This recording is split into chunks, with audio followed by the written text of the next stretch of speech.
buenas noches, querida concurrencia, historiadores y amantes de la historia. Estamos hoy, jueves 9 de febrero, 8:30 de la noche, para abordar un tema más en HC Historia Contemporánea. El tema de hoy, 1994, un año clave, crisis y desastre, y nos acompañan, en primer lugar, Ricardo Hall, el doctor Mariano. Buenas noches. David Cabrera. Buenas noches. Y Joaquín Hernández. ¿Qué tal? Buenas noches. Oye, antes de que empecemos, ¿de qué es la taza de David? No quieren saber y no lo voy a decir al aire. Ah, bueno. Ok. De café, así dejémoslo. De café, sí. De cerámica. Pues bien, les damos la bienvenida a todos, a todas. Les invitamos a darnos pulgar arriba, comentar sus inquietudes, dudas, apreciaciones. Pues bueno, hoy abordamos un tema muy interesante, un año, como dice el título, podría decirse clave, telúrico, no sé lo que quieran aquí comentar más adelante mis compañeros contertulios, lleno de acontecimientos económicos, sociales, políticos. Bueno, antes de empezar a dar la palabra, me gustaría dar un poco de antecedente. Hace algunas semanas vimos el milagro mexicano, presentamos su desarrollo, su decadencia, abordamos al final los sexenios de Luis Echeverría y José López Portillo, y pues bueno, en esta ocasión tocamos un asunto posterior a la llamada década perdida, que son los años 80, una década oscura. Ahí podría decirnos Ricardo y el propio doctor Mariano, una década terrible para México, con devaluaciones y crisis por doquier. Y pues bueno, 14 años después, un cambio que veremos cómo se da, cómo se dio en los distintos ámbitos. Los temas que vamos a ver son la presidencia de Salinas en primer término, la sucesión presidencial, este asunto de Colosio, muy conocido para los mexicanos, la rebelión zapatista, el magnicidio relacionado con el asunto de Colosio, un hecho que cimbró a la clase política mexicana, y finalmente el asunto económico con Joaquín. Y pues bueno, antes que nada quisiera presentar si podemos ver algunos saludos del público, si hay comentarios, preguntas. Imperio Tiger 131 nos dice, hola, buenas noches, bienvenido. José Gómez, buenas noches a todos, bienvenido también. Dar Carlos, usuario constante, buenas noches a todos. Askin Kosh, un nombre túrquico me parece, ¿no? Alejandro Cadena nos saluda también. Y bueno, Dar Carlos, que empiece la masacre. Ok, no, bueno, vamos a ver. Imperio Tiger, prometemos sorprender. Dar Carlos, del milagro mexicano, ¿quién fue el presidente que dijo que defendería el peso como perro? No te preocupes, es el queridísimo José López Portillo. Invitamos a revisitar, si quieren, este en vivo de hace algunas semanas, donde se aborda a este presidente que no fue particularmente hábil, podríamos decir, ¿o no? ¿Algunos saludos más por el momento? Tenemos una pregunta para más adelante que la vamos a dejar para cuando llegamos a Colosio. Perfecto. Pues bien, ¿les parece si iniciamos? Doctor Mariano, tiene usted el estrado. Hombre, muchas gracias, Bruno. Miren, analizar la presidencia de Salinas tiene que ver con la entrada de Salinas, cómo llega Salinas al poder. Salinas es el último ejemplo de la presidencia imperial como la refirió Enrique Krause. El presidente era un rey absoluto, sexenal, que podía hacer y deshacer lo que quisiera, elegir su sucesor, y fue lo que hizo Miguel de la Madrid con Salinas de Gortari. Este presidente, al igual que todos, desde Echeverría, pasando por López Portillo, luego por Miguel de la Madrid y luego por él, son presidentes que nunca tuvieron un cargo de elección popular. Ellos llegaron a la presidencia por la política palaciega, por el quedar bien con el jefe, por el manejar la política interna. Y de alguna manera, Salinas supo posicionarse con su jefe, Miguel de la Madrid, haciendo varias cuestiones de que hay quien consideraba que era el alter ego de Miguel de la Madrid, sobre todo en sus planes económicos. El país venía arrastrando ese rollo con López Portillo de la nacionalización de la banca y de las estatizaciones tan brutales que se habían dado desde la época de Echeverría. Entonces, encaja a nivel internacional con lo que vamos a llamar, no me gusta mucho la palabrita porque es poner etiquetas que están muy mal puestas, con el neoliberalismo de Margaret Thatcher, Ronald Reagan y el Papa Juan Pablo II. Es el regresar al capitalismo liberal. Y eso es lo que va a hacer Salinas de Gortari. Salinas de Gortari, lo platicamos hace un momento, antes de empezar la plática entre nosotros, en mi opinión fue el último presidente que tuvo un proyecto político bien planeado y bien estructurado. Eso no quiere decir que le haya salido bien. El plan de Salinas era, en primer lugar, cuajar lo que logró, que fue la firma del Tratado de Libre Comercio, y con las ventajas del Tratado de Libre Comercio, apuntalar la economía del país, porque entrarían inversiones muy fuertes de Estados Unidos y el problema económico que ya se venía dando se iba a levantar. ¿Qué problema hubo con esto? Bueno, el problema son las inercias que traía el mismo partido en el mando. Ya estaba muy desgastado y desde la época de Miguel de la Madrid que apareció el PRD y los liderazgos del PAN que se desligaron de esa cúpula medio confesional que manejaba el PAN y que no les interesaba el triunfo, a políticos que llegaron de fuera, como fue Manuel J. Cloutier, y que van a promover un cambio importante. Eso le va a hacer ruido a Salinas de Gortari. Desde su elección, es una elección muy cuestionada, porque fue cuando se le cayó el sistema a nuestro querido director de la Comisión Federal de Electricidad, a Manuel Bartlett. Muchos pensamos que quien había ganado fue el Frente Cardenista, pero pues eso quedó en la historia.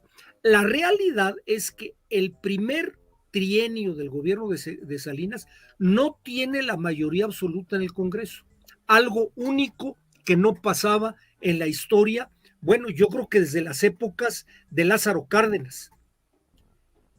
Pero Salinas maniobró muy, muy oportunamente, aplicando todo lo que sus opositores querían.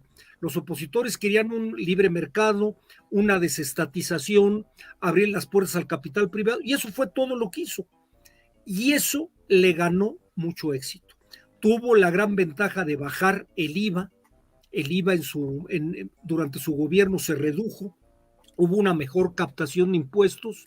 Desde el punto de vista económico, no todo lo bueno que era, pero fue mejorando. Al paso del tiempo, durante su sexenio, aparece algo que también estaba en el mundo. En Latinoamérica teníamos dos presidentes, Carlos Saúl Menem y Fujimori, que habían forzado la Constitución para reelegirse. Entraba el rollo de decir, nos podemos reelegir porque pues, el pueblo manda. Y Salinas de Gortari cayó en dos problemas. Uno, yo creo que dentro de su proyecto él sí trajo un plan transeccional para reelegirse, no al terminar su sexenio, sino cuando le correspondió entrar a Vicente Fox en el 2000. El plan era muy al estilo Porfirio Díaz y muy al estilo Álvaro Obregón. Dejo a mi cuate en el gobierno, él prepara todo para que se pueda permitir la reelección no inmediata y yo aparezco en el 2000 con bombo y platillo. Eso lo platicaban abiertamente, se platicaba abiertamente. Y la otra fue que se dedicó a hacer negocios. Él ya había hecho negocios porque de alguna manera apoyó a gente como a Carlos Slim y que se potenció su capacidad financiera dentro del gobierno. Y cuando ya empieza a soltar las cuerdas, pues va a ser mucha corrupción cuando estuvieron vendiendo los activos bancarios y los mismos bancos. En mi opinión, ¿qué sucedió? Que el Tratado de Libre Comercio se vino aprobando hasta cuando ya él salió. Ya no vio los beneficios y además ya los beneficios se tardaron mucho. Las cosas tienen que ser en su oportunidad y la oportunidad se pasó 6 años. Ya no fue lo mismo. Ya habían cambiado muchas situaciones. Y él, en mi opinión, él quiso hacer toda esta jugada con Colosio. Colosio, como mucha gente cree, no creo yo que se le haya volteado. Ese discurso famoso que dice en el Monumento a la Revolución, ese discurso pasó por el escritorio de Salinas, obviamente. Colosio era un tipo que había trabajado con Salinas 20 años, sabía quién era, de qué pie cojeaba. No iba a perder la oportunidad de ser presidente por una tontería de un discurso. A Salinas se lo mató la gente del PRI, que temía que efectivamente Salinas se pudiera reelegir en el 2000.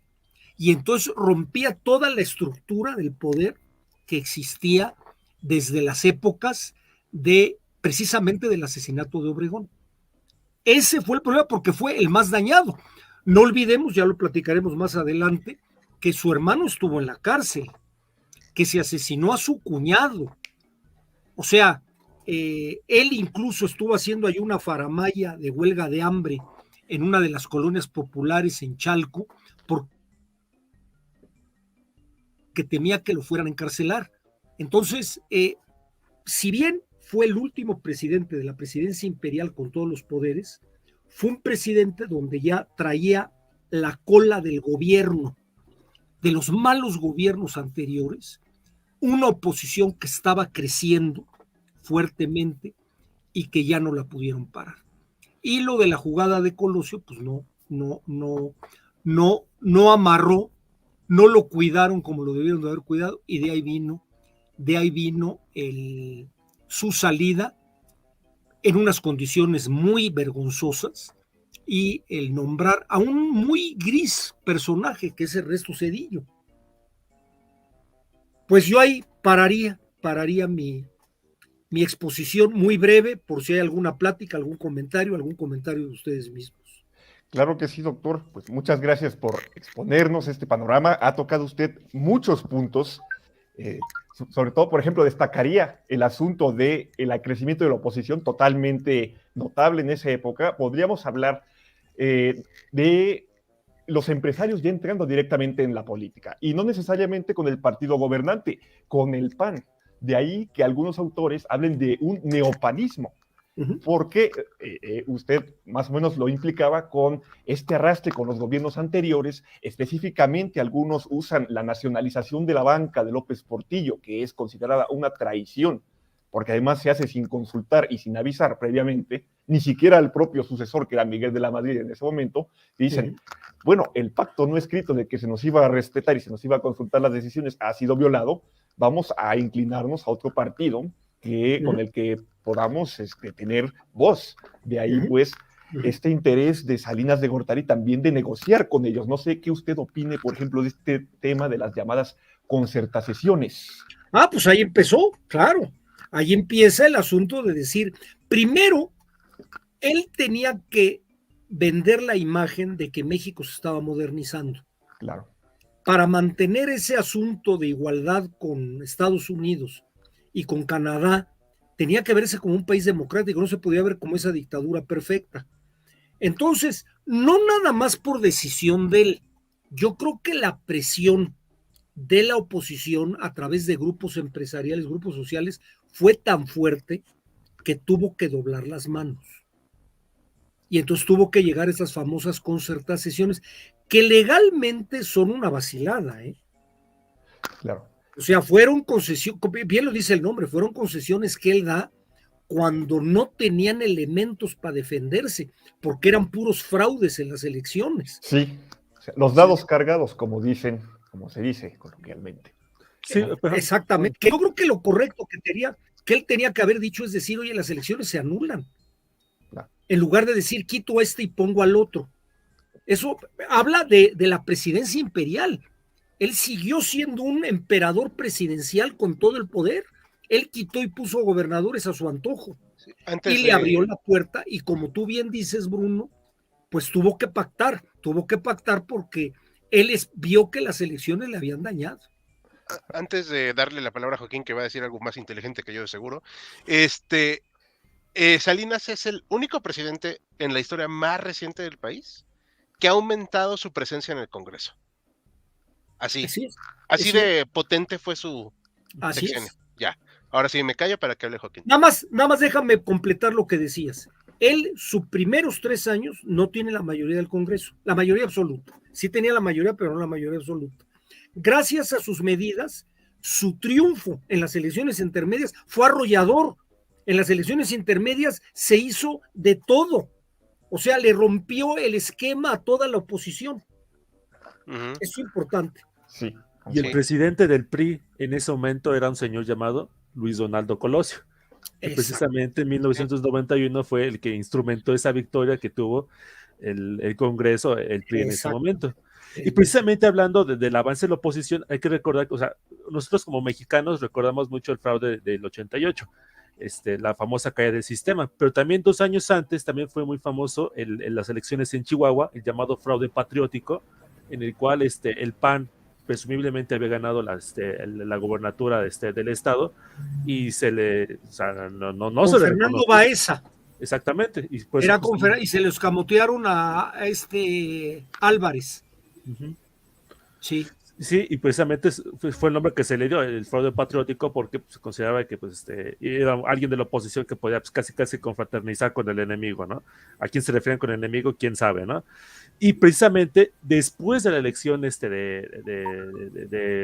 Salinas, fue la primera vez que un estado logró elegir a alguien que no era del PRI, que era precisamente Baja California, que fue elegida en ese momento, que duró más o menos 30 años siendo gobernada por el PAN.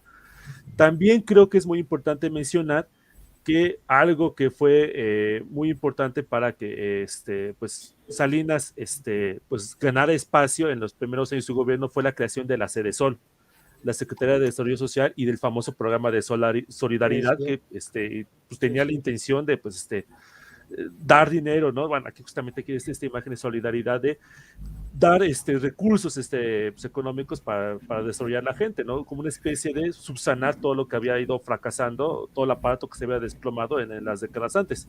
Y precisamente el último encargado bueno, no el último, pero sí, que en los últimos años se encargó de la Secretaría de Desarrollo Social fue un señor llamado Luis Donaldo Colosio. O sea, que era más salinista que Salinas, literalmente. Le decían solo dar y dar. Ajá. En lugar de solidaridad. El famoso Pronasol, como ha señalado Joaquín.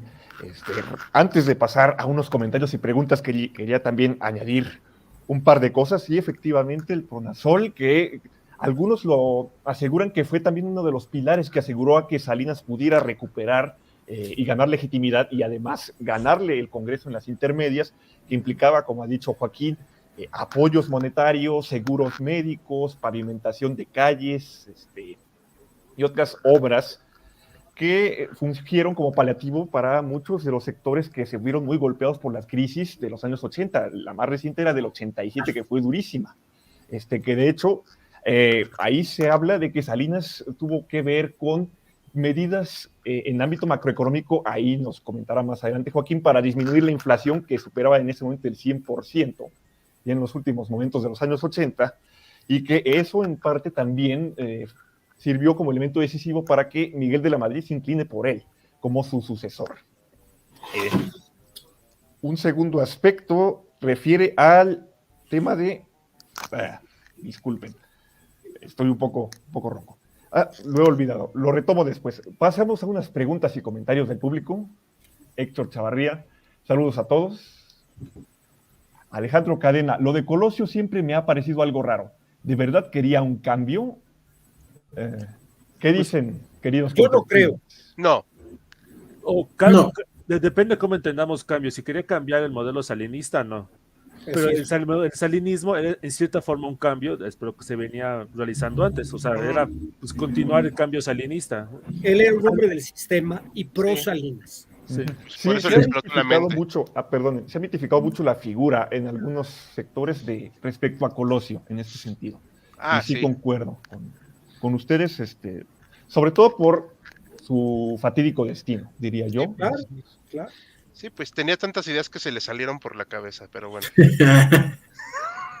F. Morello nos comenta, ¿no fue Salinas el que aparece en una peli con Antonio Banderas y Johnny Depp? Te desconozco el dato. No sé. Creo que se refiere al actor Pedro Armendáriz Jr., pero no estoy seguro. Igual y si nos pasa de qué película habla, si es mariachi o... Porque creo que sé a cuál se refiere, pero no me acuerdo muy bien. Morello, si nos puedes comentar. Ahí sí nos puedes decir, ¿con quién negoció Salinas? Pues con todo mundo. ¿Con quién no? Más bien diría, se la pregunta. Tal vez con el PRD, con el presidente del PRD. Ajá. Sí, al PRD los mandó a matar, esto no es broma.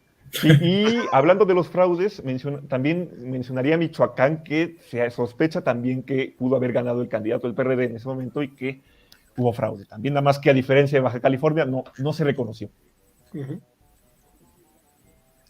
Sí, o sea, hablando de eso, de con quién negoció Salinas era famoso porque era un negociador desde sus tiempos en la Secretaría de Programación de Presupuestos, o sea, sabía manejarse entre gentes y eso pues le ayudó primero a subir puestos en la administración y pues ganarse el favor de la madre para que fuera elegido como el candidato. Y también un amenazador, o sea, sabía usar el pan y el palo. Sí. Compatriotas, estoy de acuerdo. Sin lugar a dudas. Tenemos más comentarios. Imperio Tiger 131. La familia de mi actual novia vivió la época de la guerrilla chiapaneca. Hay otra cosa que se me olvidaba de Salinas y creo que es muy importante.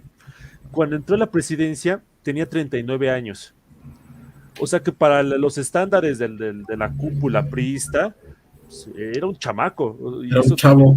Exactamente, o sea, era visto como alguien que era pues alguien, un bebé casi. Se le ve en la pelona. Ajá. Sí, exactamente, como que la pelona como que le ayuda. Disimula la edad, ¿no? O lo hace parecer de mayor edad, pero Echeverría también había entrado muy joven, ¿eh? No sí, es tampoco también. un caso raro. También Echeverría había entrado. Pero, bueno, aquí voy a meter mi cuchara y así hicimos un guión con Bruno, que lo relató él, del PRI, del cisma del PRI, de Cuauhtémoc Cárdenas y Porfirio Muñoz Ledo y toda esa rumpla de personas. Es que Salinas llegó por los medios no tradicionales. Él no hizo trabajo de campo, o sea, de bañarse con el pelo, de ir a las populacheros, o sea, no. O sea, él llegó en esta onda que me revienta la palabra, pero voy a tener que usarla, tecnócrata. O sea, él era una persona con gran conocimiento que fue ascendiendo en la cúpula del poder y gente pues tan, ni modo, aunque le duele a alguien, tan limitada como Cuauhtémoc Cárdenas, se vio desplazada por estas personas y por eso se salen, porque son esas personas que hicieron carrera política más no más no carrera académica, y eso fue lo que les reventó el hígado. Por eso Salinas es visto con odio por muchos. Dos comentarios. Salinas me parece sigue siendo el presidente más joven que ha tenido el país, ¿no? Tengo entendido porque... Pues de los más jóvenes. De los más jóvenes. Y bueno, segundo, sí... a Miguel Miramón. Sí. Tienes razón. No hay que omitir a Miguel Miramón. Segundo, el reemplazo, como menciona Hal, de estos nuevos jóvenes que están muchos egresados, sí, de la Universidad Nacional Autónoma de México, pero con posgrados o especializaciones en universidades norteamericanas, expuestos a las nuevas ideas que viene comentado el doctor liberales, o que pueden denominarse como tales, y que rompen con este paradigma de que se había mantenido con Luis Echeverría y con José López Portillo, entendido de más Estado, mayor lucha por el bienestar social. Se ha mencionado que Salinas mantuvo este lema implícito de menos Estado para más bienestar social. Desembarazarse de este gigantesco aparato estatal en el que había ido evolucionando durante los 10 años anteriores con tanta compra de paraestatales y demás cuestiones. Y yo cerraría aquí con una última cuestión que señalaba el doctor respecto a los problemas que generó algunos aspectos de la reprivatización, que fue la reprivatización de la banca, que no se la devuelve a los dueños originales, sino que se las da a gente cercana a él. Tal vez no necesariamente capacitada del todo, pero en este sentido sí leal a él. O no sé qué, cómo lo vean ustedes. Jugó turista. Con los bancos. Sí. Y empezaron a ver quién ofrecía más. Seguramente él se ha de haber llevado algo de ganancia, ya sea en sociedades o en efectivo, y repartió los bancos y dijo, pues a ver ahí cómo le hacen, ¿no? A gente que luego no tenía la capacidad para hacerlo. Sí.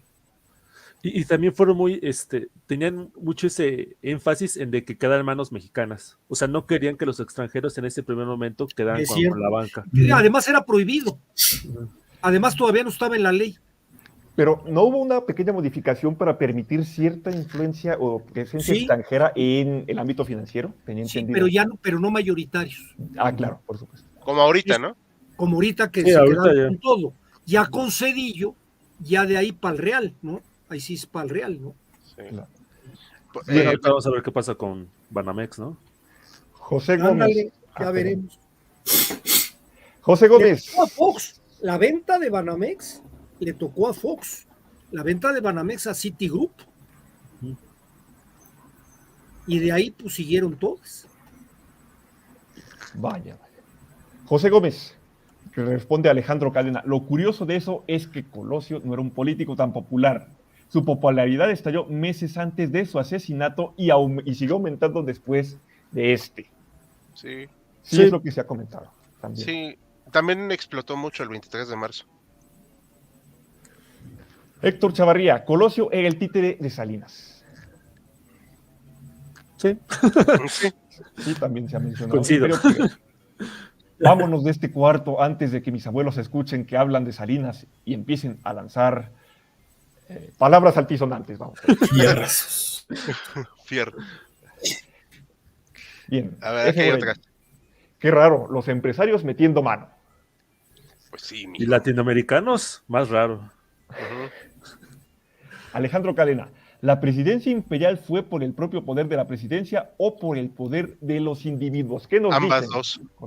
Ambas dos. Sí, por toda la estructura que se fue pues, consolidando, sobre todo desde Cárdenas, un poquito desde antes, pero Cárdenas yo creo que fue el más importante, que fue cimentando todo ese poder alrededor de la figura presidencial.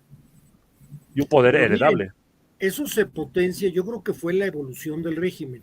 Yo les decía hace rato que desde Echeverría los presidentes no tuvieron un cargo de elección popular. El último presidente con cargo de elección popular fue López Mateos, que fue senador. De ahí en fuera todos salieron de la burocracia. Eso fue alejando a los presidentes de la gente, del pueblo, porque ya no tenían ese rollo, ¿sí? Fox y Calderón fueron diputados. A eso sí. Pero la presidencia imperial, ¿no? Pero La presidencia imperial yo me refiero. La presidencia imperial, en la época de Echeverría, López Portillo, y Miguel de la Madrid y Carlos Salinas de Gortari, el presidente tenía el Congreso, la Suprema Corte de Justicia, la Cámara de Diputados, la Cámara de Senadores, el Ejército y la Marina a sus órdenes, jefe. ¿Y el PRI? Y por supuesto, era todo los de la CTM, la CNC. Que, por ejemplo, en las épocas todavía de Ruiz Cortines y de Miguel Alemán, sí había ciertos equilibrios de poder dentro del mismo sistema. Pero los otros ya no lo tuvieron. Los otros ya fue lo que quiere el presidente. La película es Érase una vez en México. Ah, ok. Luego la tengo que volver a ver. Bien, la buscaremos. Alejandro Cadena, solidaridad. ¿Si era un estado de bienestar o solo era dar dinero? Pues eso es un estado de bienestar. Bueno, los más entusiastas del estado del bienestar sí se van a poner un poco filosos con el tema, ¿no? Pero pues, en buena medida el estado de bienestar es pues, dar dinero, ¿no? Existen ciertos mecanismos en el cual se busca, ¿no? De que pues, este dinero esté bien regulado, que los ingresos sean abundantes, etcétera, etcétera, ¿no? Pero en última instancia, pues existe esa esa condición básica, ¿no? De que para hacer un estado de bienestar tienes que estar dando dinero a la gente. Era esa parte, ¿no? De buscar el bienestar a través del dinero. Sí, a través del gobierno más que del dinero. Y yo creo que además de buscar el bienestar, era buscar clientela. Sí. Más eso. También hay que recordar que él le puso de manera un poco ridícula a Salinas, como todo personaje que quiere nombrar sus cosas, le llamó el liberalismo social. Sí. Esto nos lleva a una discusión, perdón, Jal, rapidísimo, porque sí está, digamos que Salinas sí marca un cambio, reitero, en esto del estado de bienestar antes mantenido, del desarrollo compartido, esta ruptura, pero nunca se termina del todo de alejar de ciertos aspectos de, entre comillas, ayuda social, que sí lo podríamos ver como clientelismo. Lo veríamos en este sentido en un área un poco gris entre ambos polos, podría decirse, ¿no? Yo así lo veo. Perdón, Jal, ¿qué querías comentar? No, digo, o sea, toda persona que quiera hacer un cambio, le nombra sus cosas de manera rimbombante. O sea, liberalismo social tiene la misma sustancia que humanismo mexicano. Nada. O sea, no tiene ningún sentido. O sea, solamente es para darle un nombre. Pero aquí veo una persona que sí está muy capacitada, porque nos caerá mal Salinas, que es del esnable, bla, bla, bla, pero de que es un tipo con una mente muy, muy impresionante, sí, o sea, pero era un nombre muy tonto, o sea, era para darle algo, así como para que no lo relacionaran con eso del neoliberalismo y esas cosas, pero pues, al final le salió, todo el mundo lo olvidó. Bien. No sé si estén de acuerdo aquí. Sí, porque ya incluso en ese momento ya la palabra neoliberalismo era ya casi una mala palabra. Incluso él mismo en sus discursos donde acuña ese término de liberalismo social dice, yo no soy ni estatista ni neoliberal, ¿no? Las dos cosas son como que extremos malos. Estoy simplificando mucho las palabras de Salinas, pero sí, o sea, es la idea que él intenta manejar, ¿no? Como una especie de camino en medio. Y en cierta forma era un camino en medio, porque, o sea, bueno, realmente es que tenemos que meternos mucho a explicar exactamente qué es el neoliberalismo, una palabra que yo creo que ha sido, por empezar, su nombre no es del todo exacto, pero se ha popularizado el nombre. Pero es un estado en el que sí, literalmente hay una especie de reducción, más bien una forma en la que ha cambiado la forma en la cual el Estado interviene en la economía, que es muy distinta al gran peso que tuvo en los años previos, sobre todo en lugares como Latinoamérica, etcétera. Bien. Sin lugar a dudas, neoliberalismo, un tema también digno de un en vivo en sí mismo, ¿no? A ver. Imperio Tiger, 131. Homero Simpson también tiene 39 años. Bueno, podemos establecer ciertos paralelismos en algunos asuntos, tal vez no. José Gómez, Imperio Tiger, la única diferencia es que las tonterías de uno hacen reír y las de otro hacen llorar. O peor. Dar Carlos, menos de 40 y ya sin cabello le gustaba rescatar. Ah, perdón, ¿vale? ¿Estaban comentando algo? No, que era una buena comparación. Menos de 40 y ya sin cabello le gustaba rescatar.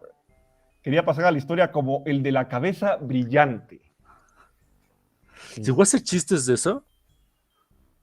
Nadie le quería hacer chistes a Salinas. ¿No? Yo creo que él no quería pasar a la historia. Él se quería reelegir en el 2000. No sé. Pues él mira, quería ser el primer presidente que rompiera ese esquema y se pudiera reelegir. Tenía la edad, tenía el poder y tenía los recursos. Por eso le tronaron su proyecto. Y que se friega la rodilla. Pues sí. Andrea Eunice, ¿y qué funciones desempeñaba Zedillo antes de la muerte de Colosio? Era su jefe de campaña. ¿No? Bueno, ahorita no vamos a eso. De campaña. Isabel Salgado, fiel seguidora del canal, tarde pero llegué. Por cierto, YouTube no me avisó a pesar de tener la campana y activar la notificación del evento. Problemas, gajes, roces con la plataforma que siempre hemos tenido. Imperio Tiger 131. Me dio 3, caigo en la casilla de Pemex. Lo compro. Partida del turista. Y Dar Carlos. Algo así, nada más que. Ajá. No, que algo así, pero pues Pemex fue la excepción, ¿no? hablando de Pemex, ahorita leo el de Dar Carlos, para cerrar también el tema de Salinas, quisiera hablar sobre estos golpes anticorrupción o presuntamente anticorrupción que dio. Para empezar, contra la quina de Pemex, procesándolo por corrupción, y sindicato de maestros, el CENTE, contra Jongitud Barrios, donde puso en su lugar a la hace no mucho célebre el Bester Gordillo. Buenísima persona. Finísima persona. Sí, es que al peculiar de la quina se le ocurrió mostrar la foto de cuando él y su hermano mataron a la mucama. Venganzas políticas. Sí. Oye, además, no se olviden de que cuando sale Miguel de la Madrid y ponen de candidato a Carlos Salinas de Gortari, hay una asamblea nacional de Pemex, donde en Pemex el dirigente, que era un señor, creo que José Sosa, era en ese momento el director del sindicato, le dice: si se hunde Pemex, se hunde usted, señor presidente. Y se lo tragó. Y yo creo que ahí echó cosas, ahora sí que echó mano a su pistola Salinas y se esperó a ser presidente y se los tronó. Sí. No se podía amenazar al presidente, porque el sindicato de Pemex, mucha gente dice que apoyó a Cuauhtémoc Cárdenas. Vaya. Las intrigas políticas y las venganzas personales, el pragmatismo mezclado con el interés personal. Bien, leemos el Dar Carlos y damos el siguiente tema, ¿les parece? Bien. Vamos. Dar Carlos, ¿le ponen nombres largos o complejos para hacerse los chulos? Efectivamente. Bien, en segundo tema tenemos la sucesión presidencial que nos la presenta Hal, Colosio versus Camacho. Y vamos a ir también rápidamente va junto con pegado con el tema de la rebelión zapatista. Pero vamos a hablar primero de estos buenos amigos, Manuel Camacho Solís y Luis Donaldo Colosio, ambos ya muertos, por cierto. Manuel lamentablemente lo afectó el cáncer y pues ya.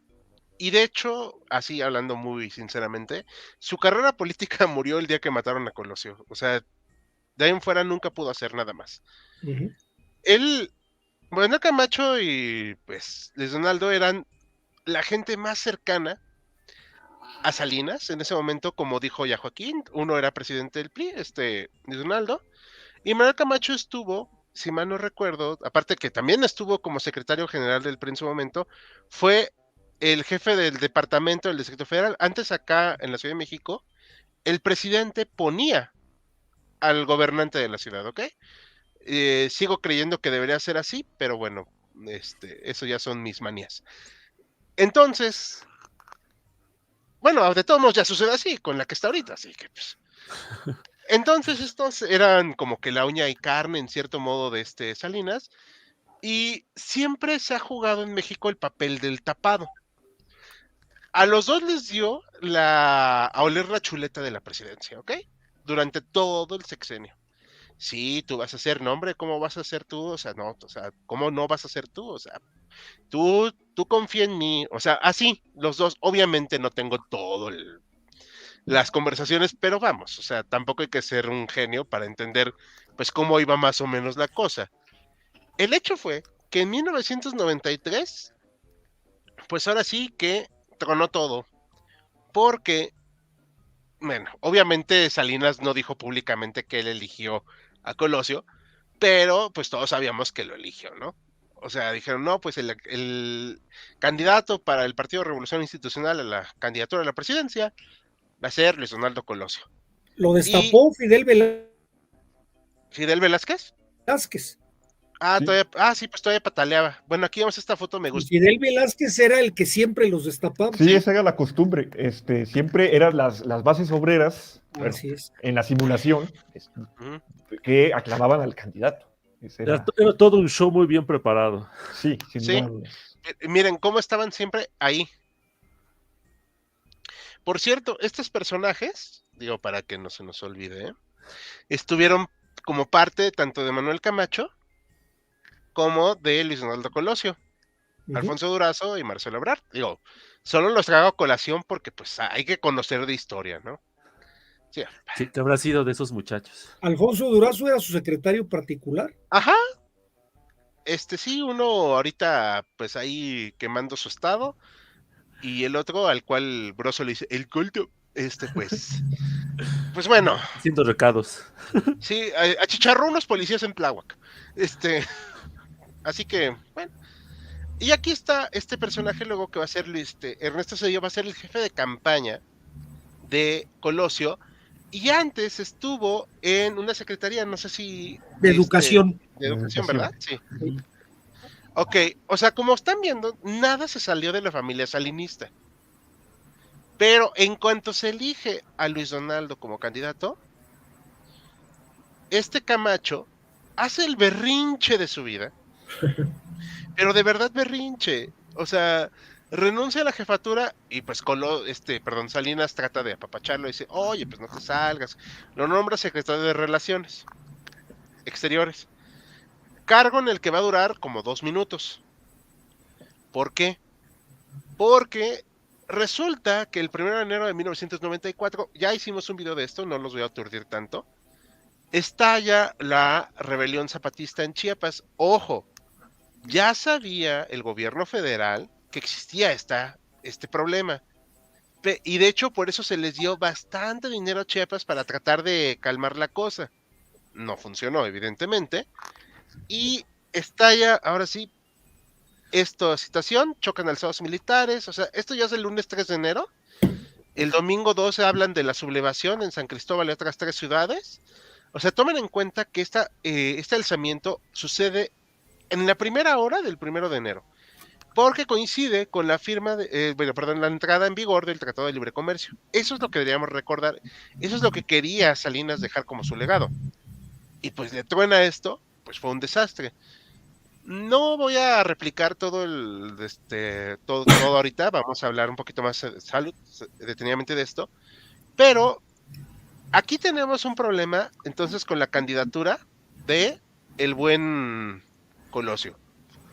No estaba cuajando mucho. Y le estalla la rebelión. ¿Qué le va a dedicar tiempo el país? ¿A la rebelión o a la candidatura? Es una rebelión. Sí, claro, ¿no? O sea, no es su culpa de Colosio. O sea, de verdad, no. Pero Camacho es designado para para hablar de la paz. Ahorita vamos a hablar más profundamente de la rebelión. Y como aquí viene un problema muy importante con la candidatura de Colosio. No terminaba de cuajar, pero se estaba especulando en lo que estaban las negociaciones que Camacho pudiera ser candidato. ¿Por qué? Porque por ley ya podía hacerlo, como renunció a su cargo, y el de embajador de la paz, no me acuerdo cómo se llama, comisionado para la paz, ¿no? Si mal no recuerdo, se llama así. Creo que sí. No era oficial. ¿Sí era comisionado para la paz, David?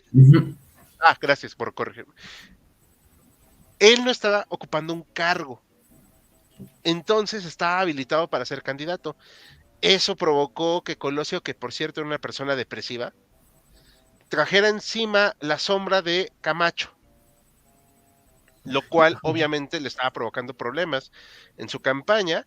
Aquí vemos que están estas personas cercanas a Salinas, el que hablamos hace poco, Gutiérrez Barrios. Gutiérrez Barrios. Y este personaje que Mariano lo reconoce sí o sí. Pero de todas. ¿Cómo se llamaba?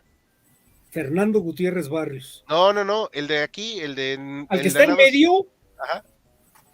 Córdoba Montoya. Exacto. María Joseph Marie Córdoba Montoya. Pero para México, José María, por favor. Sí, pero era francés de origen. Aquí ya se nacionalizó y era también algo así como el fantasma de los pterodáctilos en el gobierno. Sí, no, es que aparte era como el vicepresidente no oficial. Sí, así es, efectivamente. El secretario el jefe de la oficina, ¿no? De Salinas. Exactamente. Un tipo tuvo un gran poder, un gran son de las cosas que yo creo que fueron de los errores de Salinas, Haberlo porque dejado generó mucha antipatía. Era un tipo, aparentemente, dicen muy antipático, muy soberbio, y lo mandaba Salinas por delante y eso le generó muchas enemistades. Déjenme nada más mencionar algo, ahorita que tú estás hablando de lo de Chiapas, del levantamiento. Ustedes saben de quién era yerno Manuel Camacho Solís. ¿De Salinas? No sé. De no me don acuerdo. Manuel Velasco Suárez, que fue gobernador de Chiapas en 1976. ¿No? Ese señor, No sabía. del último gobernador de Chiapas, este muchachito que es Manuel Velasco Cuello, Ok. que se identifica todo esto como que son los mandamases de Chiapas desde 1970. Yo una pregunta sospechosista. ¿No se les hace raro que en el estado donde gobernaba la oligarquía de la cual era suegro de Manuel Camacho Solís, el mandamás, ahí se haya dado el levantamiento en situaciones tan extrañas como que junto a una zona militar pasaran 30 camiones de sublevados para tomar San Cristóbal de las Casas y nadie hiciera nada? Sí, claro. No, y aparte, el secretario de Gobernación había sido gobernador de Chiapas. Latrocinio. Ajá. Sí. Patrocinio González Garrido. Uh-huh. Así es, efectivamente. Y... Entonces, ahí hay mano, puede haber mano negra, ¿no? Uh-huh. Hay quien dice que Camacho, no lo podemos saber, esto estoy hablando de una elucubración, le dijo a Salinas, o aquí tiras a Colosio, o yo te hago un levantamiento y te armo una bronca en el sureste. Nunca lo sabremos, ¿no? O sea, no lo sabremos. Y digo, yo no me voy a poner a leer el libro de Salinas, la verdad. No hay poder humano que me lo haga leer. Bueno, no sé si quieran comentar algo más, chicos, antes de seguir mi plática rápidamente. No, sigamos. Bueno, entonces, como vemos, va junto con pegado. Porque el alzamiento zapatista, que, bueno, ya comenté en el video, es el video que hicimos del STLN. Les digo hicimos porque pues, somos todos un equipo, ¿no? Pero pues el guión es totalmente responsabilidad mía. Ahora sí que nadie de acá del equipo, más que yo, dijo lo que dijo. Sin embargo, hay que entender que esta sublevación estaba muy mal planeada. Solo estaba para hacer la toma de unas cuantas cosas, ¿eh? O sea, aparte tuvieron el muy mal tino de declararle la guerra tanto al gobierno como al ejército. Y el ejército en ese momento dijo, pues bueno, qué padre, vamos a divertirnos un rato. El ejército mexicano, yo no soy fan, y lo he dicho N veces, sin embargo, les dieron la justificación legal para actuar como actuaron. Porque al final, ¿qué defiende el ejército? Pues la soberanía del país, ¿no? Y eran un grupo insurrecto. ¿Qué iba a pasar? Pues no los iban a dar abrazos. Fue una, pues, yo no diría represión, porque pues para reprimir necesitan estar desarmados los otros, y pues no lo estaban. Fue un combate, sí, desigual, pero pues al final, ¿quién disparó primero? A esto, No. una pregunta, Hal, perdón por la interrupción. No, por favor. Mencionabas que, bueno, a ver, nosotros tenemos, bueno, cuando se lanza la proclama del Ejército Zapatista, tengo entendido, el objetivo, o al menos en el discurso, era marchar a la Ciudad de México y dar inicio a un movimiento completo de liberación nacional. Lo que comentabas es que realmente, o es lo que estoy entendiendo, solo se planeaba tomar algunas localidades cercanas, o tú crees que sí tenían, o igual pregunta para todos los concurrentes, sí había en el plan zapatista marchar directamente sobre la Ciudad de México. Mira, en el discurso suena muy bonito. No podían decir, oye, solo quiero tomar 3 municipios y tratar de atacar una base, porque pues así ni su mamá los va a reconocer. O sea, estoy hablando en serio cuando no tenían cómo. Cuando Marcos, o como queramos llamarle ahorita, no sé ni cómo esté ahorita su nombre. Galeano. Galeano, ¿sigue con eso? Ok, bueno. ¿Sí? ¿Sigue con el meme de Galeano? Ok, entonces me quedo con, bueno, en ese momento Marcos, también conocido supuestamente como Guillén, si mal no recuerdo, ¿no? Su nombre. Él fue a visitar los cuarteles o lo que quedaba del Frente de Liberación Nacional. Pues había 2 pistolas de agua, ¿no? Y creo que una granada. No había nada. O sea, terminó siendo el ejército zapatista el fuerte del Frente de Liberación. No vas a lograr nada. Hubo un bombazo aquí en Plaza Universidad en la Ciudad de México en esos días, que muchos se pelean con que si sí o si no lo perpetraron acá los del Frente de Liberación. Yo me desistí porque la verdad no encontré la suficiente información que me corroborara una cosa u otra y mejor no lo mencioné en el video, decidí dejarlo pasar, pero esos días fueron muy agitados. Son 10 días de combate. En el primer día tuvieron éxito total porque llamaron la atención de la comunidad internacional. Tomaron una cabeza municipal, que era muy importante, que era San Cristóbal de las Casas. Combatieron, pero cuando combatieron al ejército, hicieron un ataque a una base, el ejército le respondió pues con lo que tienen. Y pues los hicieron pedazos. Siempre hemos tenido la duda de si usaron parte de los poquísimos blindados que tiene el ejército. Me han dicho hasta el cansancio en el video que sí hay relatos de que se usaron esos blindados, y sí se usaron, simple y sencillamente no tenían oportunidad estas personas, porque incluso unos iban con flecha y arco. O sea, no es mala onda, no es por despreciar ni nada, pero tú no puedes ir a una guerra contra un ejército más o menos moderno con ese tipo de armamento, y menos aún sin un plan que, aunque dices muy bonito en la declaración de la Selva de la Cadona, sí, vamos a marchar y vamos a tomar, o sea, está fuera de toda realidad. Iba a decir algo, Mariano. Yo creo que el objetivo, ahorita tú que hablabas de los objetivos, no fue, y lo preguntaba Bruno, no fue ni sublevar al país, fue un efecto publicitario. Sí.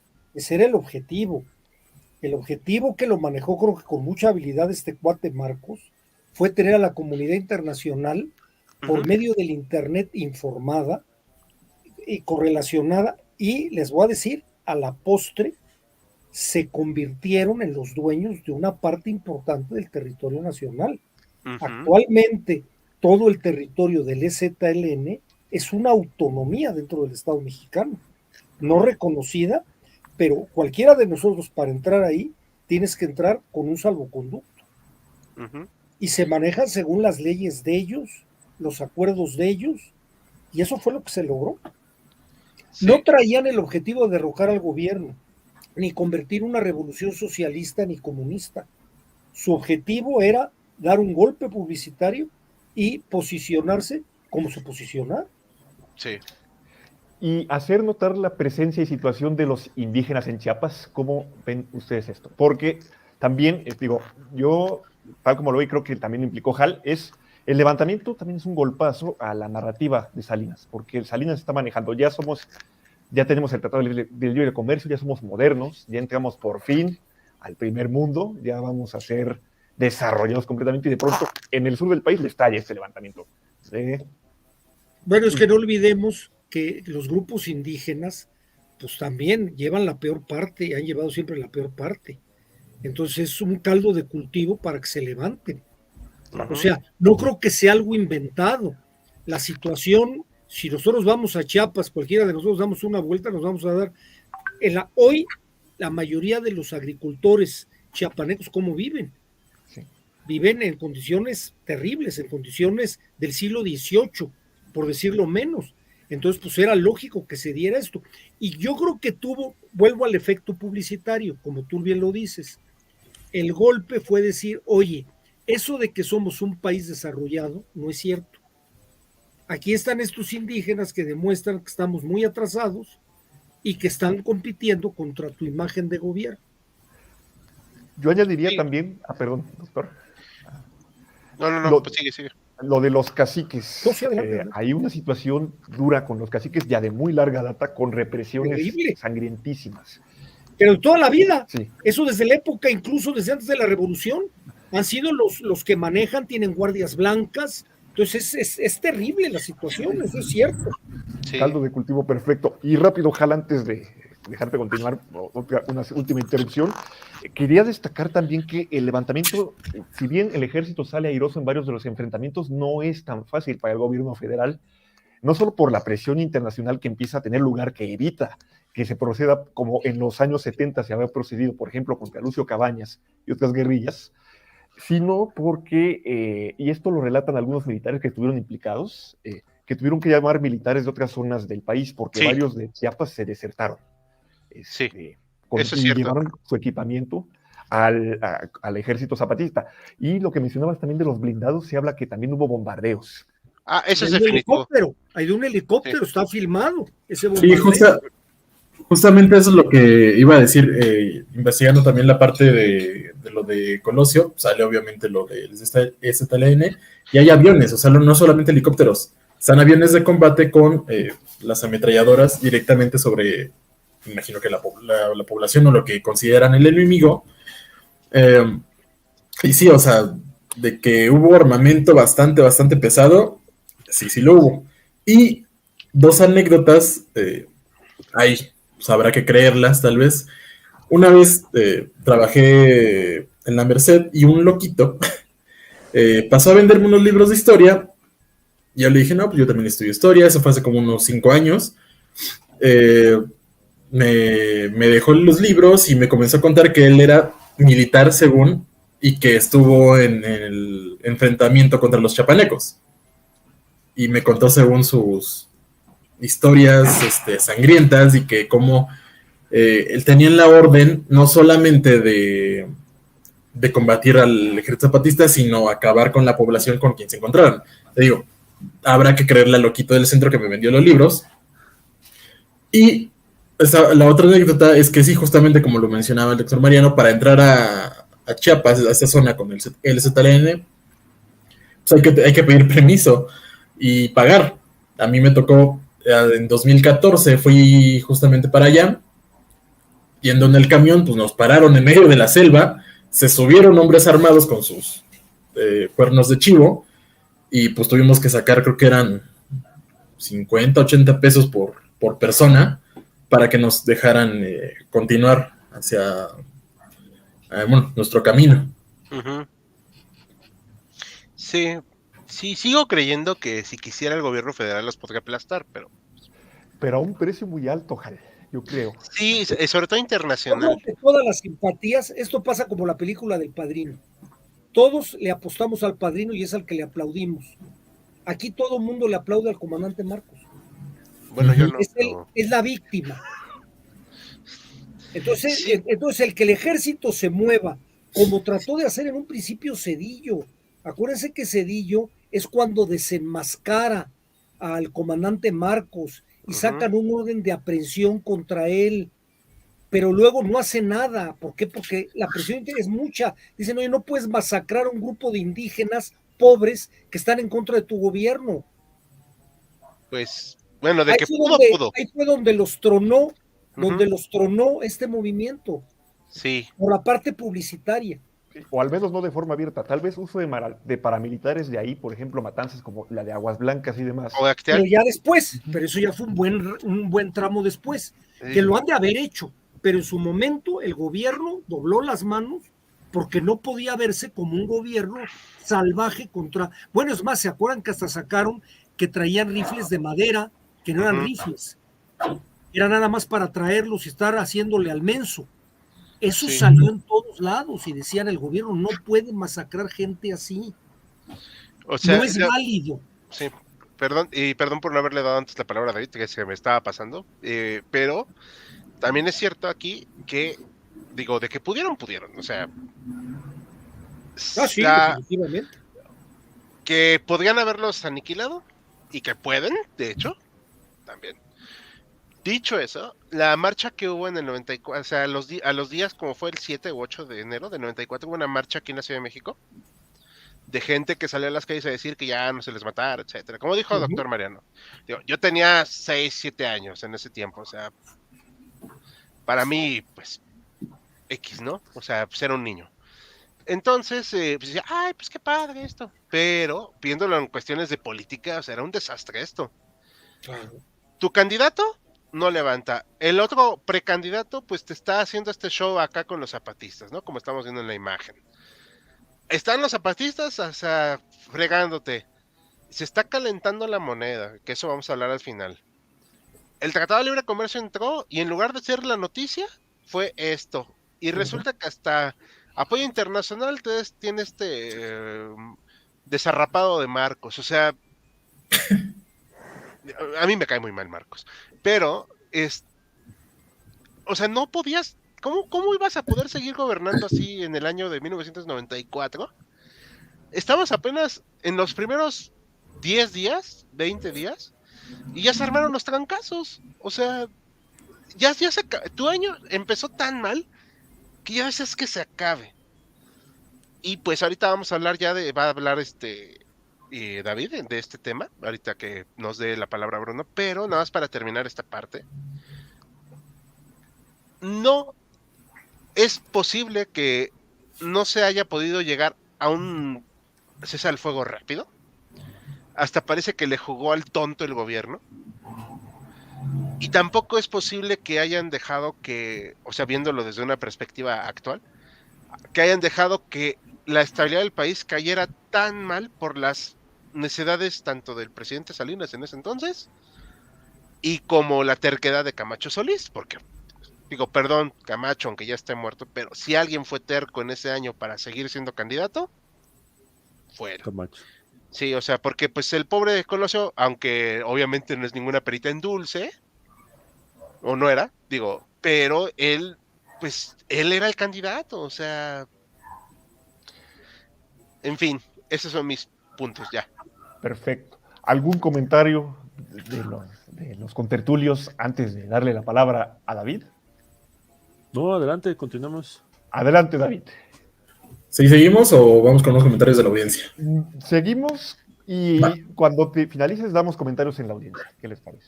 Va. Pues ya llegamos a ese tema escabroso. Creo que es hasta lo más sonado en ese año. Es algo de lo que se sigue hablando. Mi mamá, mis papás hablaban bastante de ello. Cuando se mencionaba cada aniversario que sacarían noticias, ya se cumple un año más del asesinato de Colosio, y sacaron un reportaje de 2-3 minutos.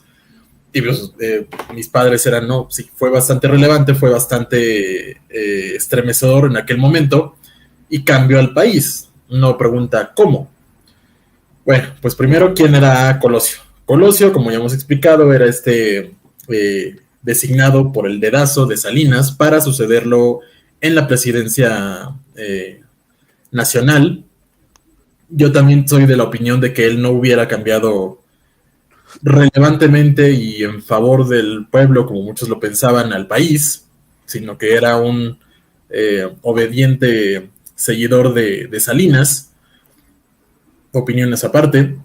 Pero él, al parecer, a través de sus discursos, de cómo comienza justamente a cuajar ya por febrero, que comienza fuerte su campaña, porque de hecho se tuvo que retrasar debido al levantamiento del EZLN, porque ellos lo pensaban, más bien se pensaba que el arranque de su campaña iba a ser a inicios de enero.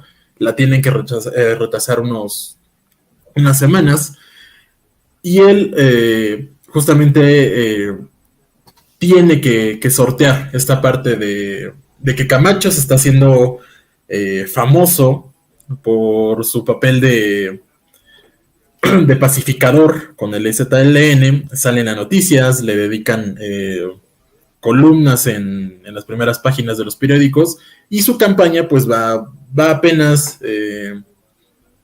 tomando impulso. Es cuando, puede decirse, viene esta movida tal vez maestra, no sé si solamente de su cabeza o igual con la intervención de Zedillo, y pues obviamente con la aprobación de Salinas, de hacer este discurso el 6 de marzo del 94 en el Monumento a la Revolución, en la plaza de la... Perdón, en la plaza donde está el Monumento a la Revolución. Creo que también tenemos la imagen, si me la pueden poner. Este famoso discurso que muchos citan, que es prácticamente como un rompimiento, o algunos lo interpretan así, que es un rompimiento con Salinas y la cúpula vieja del PRI, que es donde está esa famosa frase de veo un México lleno de, sediento de justicia, algo así, no me acuerdo ahorita la frase, hambriento y sediento de justicia, y que ha sido ignorado por una clase que debería, pues, ver por aquellos menos favorecidos, ¿no? O sea, citas más, citas menos. Eso es el 6 de marzo. para muchos en los medios, aquí es el verdadero inicio de su campaña a lo brutal. Dentro de las planeaciones que tienen para su campaña están visitar en Tijuana a Lomas Taurinas, que es un pequeño poblado que está bajo control del PRI. Tiene apoyo popular, se sabe que va a ser bien recibido, pero también el terreno es bastante poco amable con el meeting. Es un lugar sin pavimentar, con muchas carencias como tal, y para la seguridad se convierte en una pesadilla, ya que es un espacio bastante, donde la aglomeración de la gente se presta bastante. Aquí es cuando pueden comenzar, pues eso sí, los conspiranoicos. Me están... yo veo un México con sed. Un México con hambre y sed de justicia, es lo que dice en el discurso. Oye, te interrumpo un sí. segundito. ¿No se te hace muy Martin Luther Kingesco? Justamente es inspirado en este discurso de Martin Luther King en los 60s, que, híjole, también compartió su destino. Perdón. Así que para futuras referencias tal vez no hay que parafrasearlo tanto. El 23 de marzo hace su vuelo allá a Tijuana.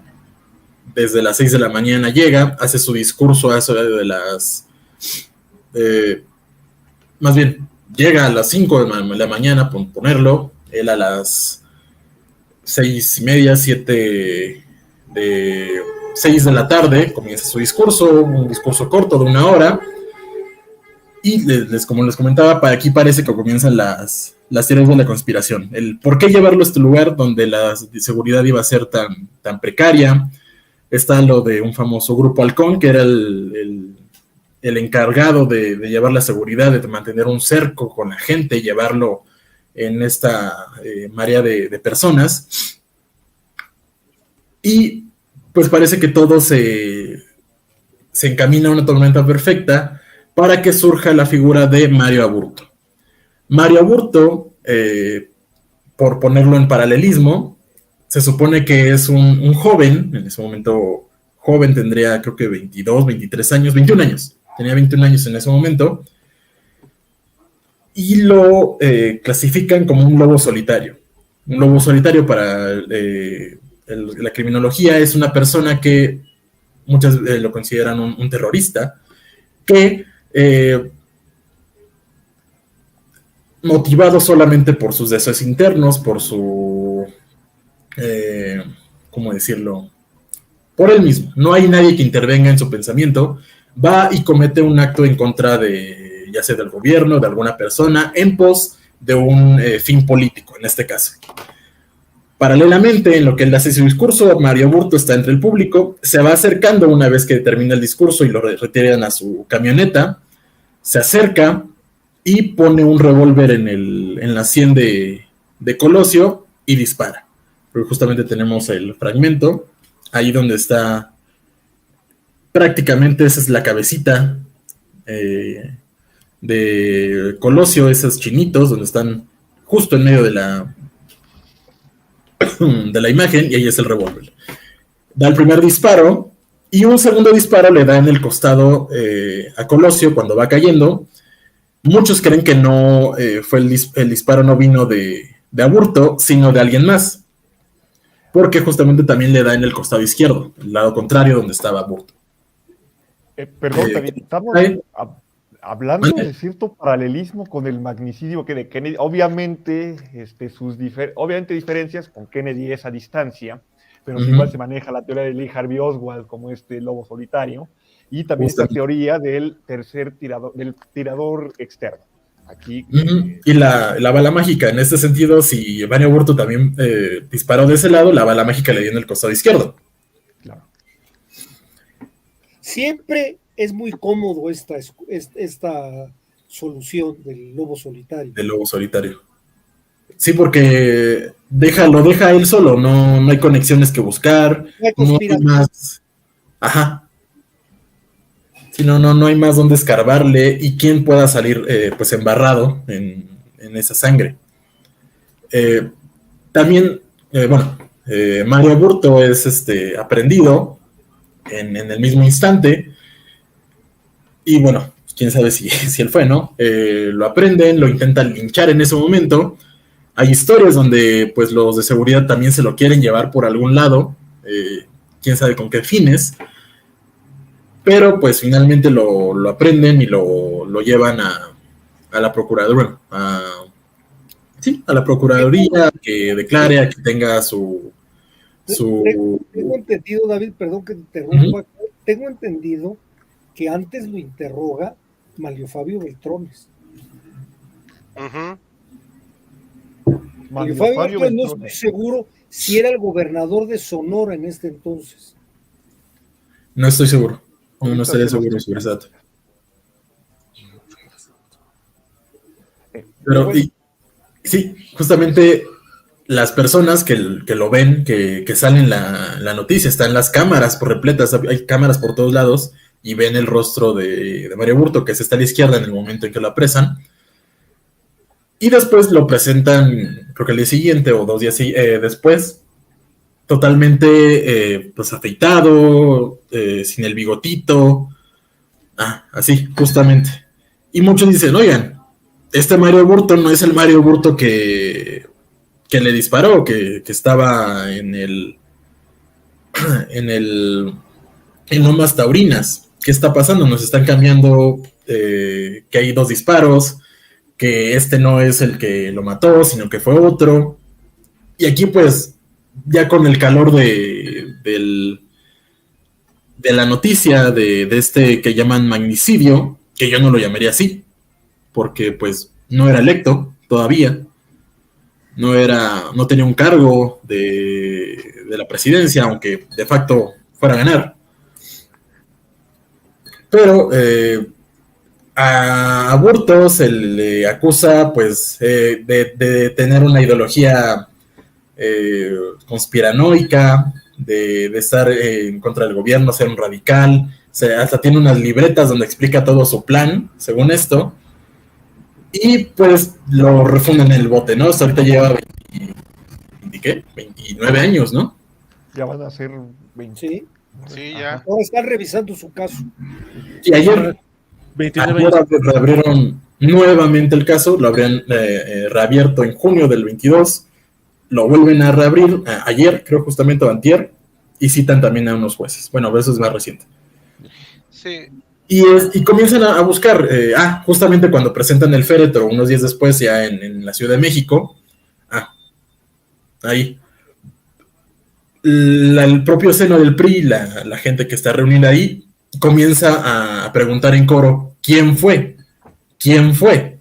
No están de acuerdo con la historia del lobo solitario de Mario Burto. Muchos señalan a Cedillo, señalan a Salinas, señalan a Camacho, señalan hasta el ZLN, y pues son discusiones que continúan hasta el día de hoy. ¿Quién fue? Porque ni el público ni el PRI, perdón. ¿Se acuerdan de ese mambo de Celia Cruz? Buchilanga le dijo a Burundanga. Burundanga le dio a Bernabé. ¡Qué lío! ¡Ay, qué lío! Sí. ¡Ay, qué lío! Ahí quedó. Ahí quedó, y aparte está justamente esa parte de sospecha porque todos tenían algo por qué hacerlo. Tenían como esos series donde te presentan un misterio y todos son sospechosos, pues aquí igual. Todos tenían... Hay una novela muy interesante de Vicente Leñero, Los Albañiles, donde matan a un maestro de obras y todos tenían motivo y oportunidad. Y se queda en el aire quién fue el que en realidad lo asesinó. Muy realista, además, sobre todo en estos ámbitos. Citaría también esta frase que estaba muy en boga en ese momento, justamente hablando de Camacho, Colosio no murió, Camacho lo mató. Habría que ver qué tan ¿Están de acuerdo? ¿O qué tanta evidencia hay al respecto? Si es que hay evidencia. Yo creo, pero fíjate que yo creo que en el imaginario colectivo quedó que quien lo mandó a matar es Salinas. Sí, la mayoría de la gente cree que lo mandó a matar Salinas y ya lo aceptó. Que es de los éxitos publicitarios, de cómo se ha manejado todo. Yo en lo personal no lo creo. Y no porque defienda a uno u otro, pero quedó en el imaginario que quien lo mandó a matar fue Salinas. Claro. Y ya, para cerrar en esta parte, para hacer mi participación, pues están los documentales y series que se relacionan a los 25 años. Justamente salieron tanto el documental, que se llama 1994, que me parece un buen documental, bastante con entrevistas tanto a Durazo, a Salinas, a... Cedillo no, A Cedillo no. No quiso Cedillo aparecer, No quiso. Pues bueno, Cedillo terminó su presidencia y casi se escondió. ¿Sí? ¿Se acuerdan lo que decían en las novelas de Agatha Christie con Scotland Yard, que decía, para encontrar al culpable, follow the money? Ajá. Aquí para encontrar el culpable habría que seguir follow the power. ¿Quién fue el ganador? Cedillo. Pues ahí lo dejo, ¿no? Pues quién sabe. Y la otra última está para recomendar. A mí me gusta recomendar películas y series. Está Colosio, Historia de un Crimen, que es una dramatización súper libre de los sucesos que marcan la muerte de Colosio. Y también termina con un guiño de que mataron a todos los que sí sabían la verdad, ¿no? Ajá.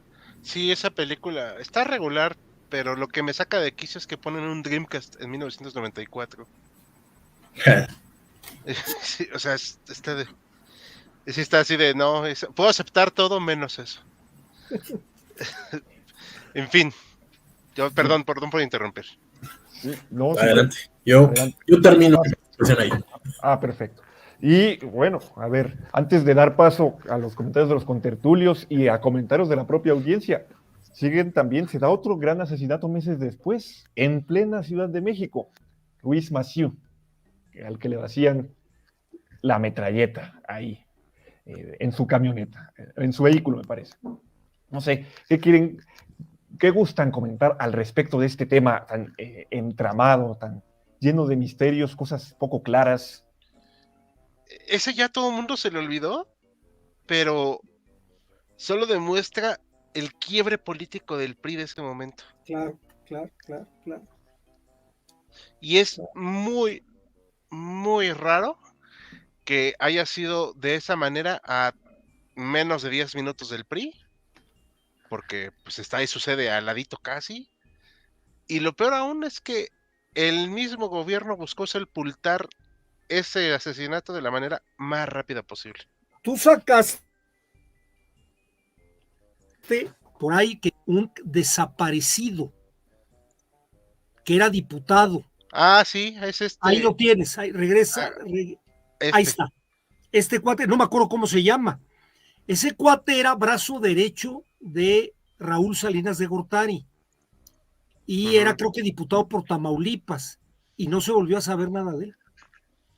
No sabe si murió. Lo único que sabe es que cuando ya estaba desaparecido, una de las que ya murió, creo que era María de Los Ángeles Moreno, que era en ese entonces jefa de la mayoría del PRI en la Cámara de Diputados, aceptó su renuncia por fax. Sí, Manuel Muñoz Rocha. Que hasta el momento de esta emisión, no sé si ahorita, en este instante que siga, va a aparecer, pero este señor está desaparecido y no han querido declarar su muerte oficialmente. Exactamente. La renuncia por fax. Se le equivalente a renunciar por la WhatsApp. Renuncia por fax se la aceptaron, eso fue un escándalo. Esos son de los escándalos que, claro, para echarle tierra, hacen mano de lo que hiciera falta. Entonces es básicamente el equivalente a renunciar por WhatsApp en nuestros días, ¿no? Ándale.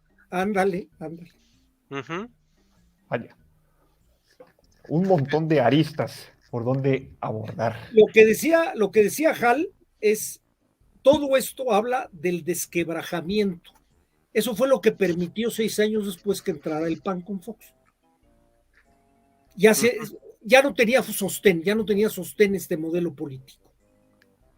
Sí, ya no estaba lo suficientemente unido precisamente el PRI para poder pues mantenerse 6 años más. O al menos de la forma en la cual se. Así es, y ya de por sí, la forma que lo hacía, ya sus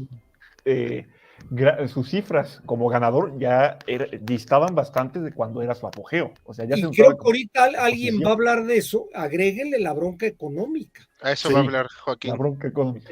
Ahorita pasamos a ello. ¿Pasamos o primero unos comentarios? Dejamos pasar unos comentarios, preguntas del público que tengan. Ok. Y ahorita pasamos. Ahí, Isabel Salgado.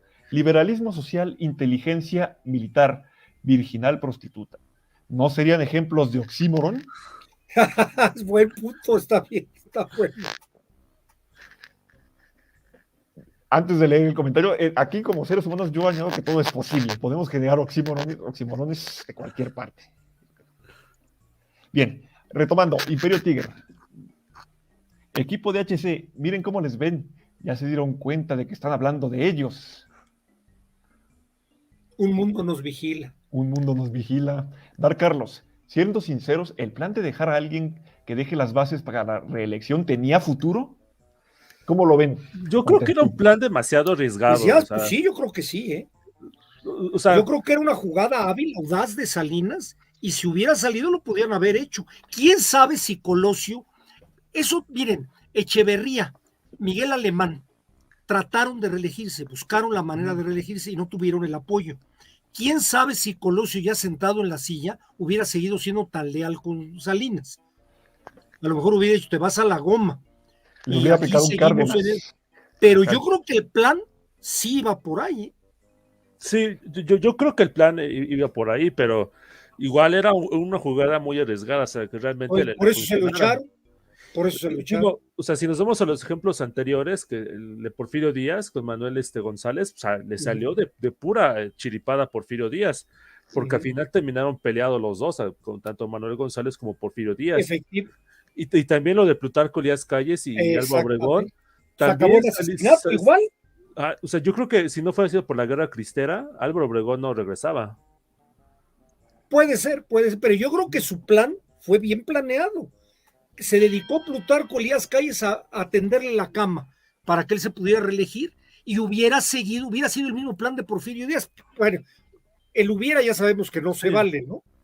Pero él podía haber seguido, se lo tuvieron que echar, como creo yo que fue lo que sucedió en el caso de Colosio. Ahí se acabaron los planes transeccionales de Salinas. Damos paso a más comentarios. Vamos. Imperio Tiger, 131. No, equipo de... ya esto ya lo vimos. Es que se me fue. No, sin problema. El Pato 112. Hola, banda de HC, ¿cómo están? Bien. Muy bien. Con frío. Bien. Según ustedes, ¿qué tan buen presidente pudo haber sido Colosio? ¡Híjole! El hubiera no existe. Yo diría la verdad. Yo diría que otro más que no se podía salir del sistema. Imperio Tigre 131. ¿Qué es más top en México? ¿Los problemas del país o la ruta del chupacabra? El chupacabras, vaya tema que también es chupacabras, yo estoy de acuerdo también. F. Borello, Montoya parece bien al Pepe Mujica. ¿De Uruguay? Hay que nos platique. Alejandro Cadena, fue en esta época cuando secuestraron a un gobernador. A exgobernador. Exgobernador. En Chiapas. Un gobernador fue a Rubén Figueroa, pero en la época de la guerrilla de Lucio Cabañas. De Lucio Cabañas. Pato 112 nos comenta, el ejército lo voy a gozar como no lo puedes imaginar, haciendo referencia al zapatismo.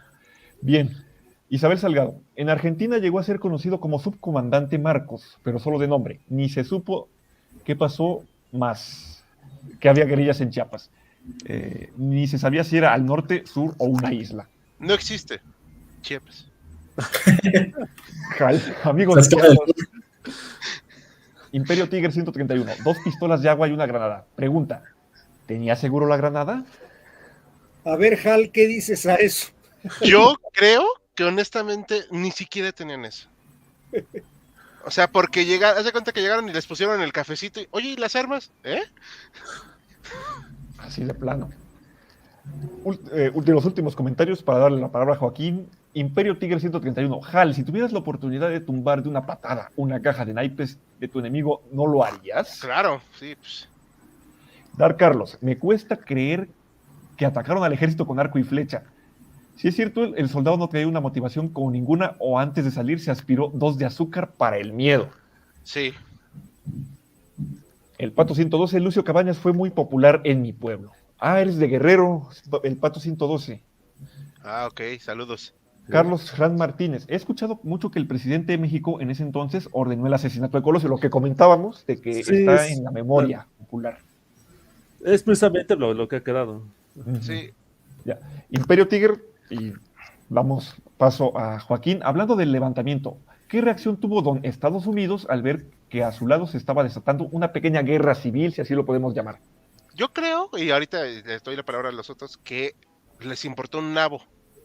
Salvo que, o sea, que hubiera problemas reales, porque, o sea, tomaron San Cristóbal y todo, bla. Sí, qué padre, qué bonito. A los 5 días estaban en desbandada. Y estoy exagerando con los 5 días. O sea, el 2 o 3 de enero estuvo la batalla de Ocosingo, que se le dice batalla porque, pues, por formalidad. Sí, o sea, por formalidad, la neta, y aquí David no me dejará mentir, porque está también empapado el tema como yo. O sea, ¿tú ves las fotos de cómo terminaron los zapatistas? O sea, pues ya estaban para abono. O sea, no fue una lucha igual. Eso sí es cierto que hubo cambio de soldados, ¿eh? O sea, que tuvieron que traer los de otros lados, porque muchos vienen de sierras y todo esto, y pues luego eso presentaba alguno que otro problema. Es como en la Unión Soviética, haciendo un paralelismo muy tonto, y una disculpa, que tuvieron que llevar soldados étnicos rusos a pelear a Afganistán para que no hubiera empatía con las personas de orígenes diversos en la Unión Soviética cuando peleaban en Afganistán, como por ejemplo kazajos, uzbecos, etcétera, etcétera. O sea, que igual en la Guerra del Pacífico, Hal, Estados Unidos envió a los Nisei, a los descendientes japoneses, al frente occidental, no a la Guerra del Pacífico. No, y de hecho, acá haciendo un paréntesis rapidísimo, y a los ellos que no pelearon en campos de concentración, ¿eh? Sí, también. Pero sí enviaron. Estados Unidos pusieron a muchos japoneses e hijos de japoneses en campos de concentración. Sí, y ese horrible. Nada más por el aspecto físico. Sí. Eran ciudadanos americanos. Sí, y es horrible e imperdonable. Sí, pero los que sí se aventaron a pelear, los soldados japoneses americanos, pelearon con una bravura para demostrar que primero pues eran estadounidenses y pelearon en Europa, en Montecassino sobre todo.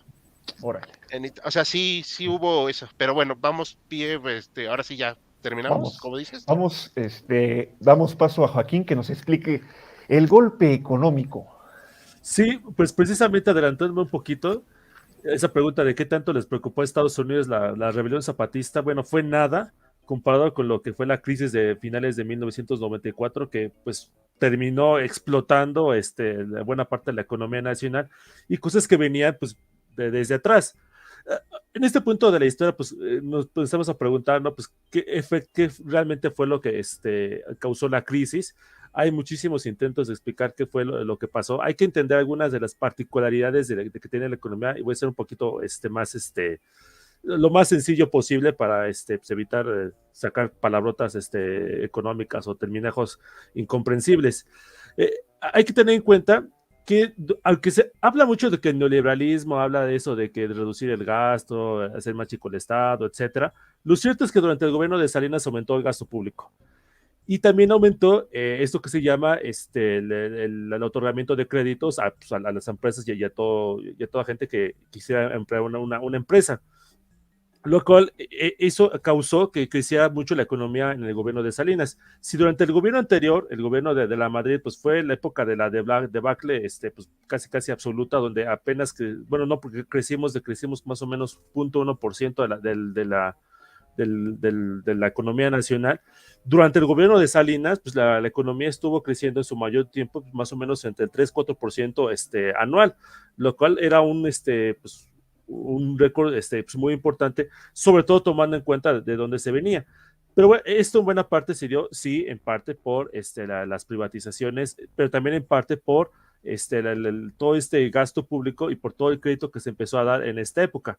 Hay muchos que también señalan que es importante el Tratado de Libre Comercio, y sí, en efecto es importante el Tratado de Libre Comercio, pero otra vez, el Tratado de Libre Comercio entró el 1 de enero de 1994, que fue ese primer momento cuando ya realmente podemos hablar de